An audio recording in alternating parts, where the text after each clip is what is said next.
quand le soleil levant embrasa la campagne et les verts oliviers de la Sainte Montagne, à cette heure paisible où les chameaux poudreux apportaient du désert leur tribut aux Hébreux, tandis que de sa tente ouvrant la blanche toile, le pasteur qui de l'aube a vu pâlir l'étoile, appelle sa famille au lever solennel et salue en séchant le jour et l'éternel.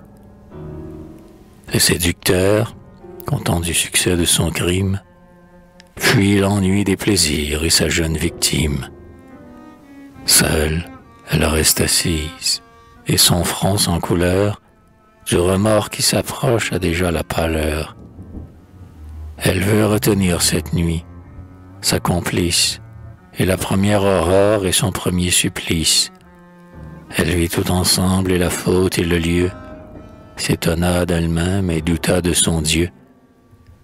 Elle joignit les mains, immobile et muette, ses yeux toujours fixés sur la porte secrète, et semblable à la mort, seulement quelques pleurs montraient encore sa vie en montrant ses douleurs. Tel Sodome a vu cette femme imprudente, frappée au jour où Dieu versa la pluie ardente, et, brûlant d'un seul feu deux peuples détestés, éteignit leur palais dans des flots empestés. Elle voulut, bravant la céleste défense, voir une fois encore les lieux de son enfance, ou peut-être, écoutant un cœur ambitieux, surprendre d'un regard le grand secret des cieux. Mais son pied tout à coup, à la fuite inhabile, se fixe. Elle pâlit sous un ciel immobile, et le juste vieillard, en marchant vers ses gores, n'entendit plus ses pas qu'il écoutait encore. Tel est le front glacé de la juive infidèle. Mais quel est cet enfant qui paraît auprès d'elle?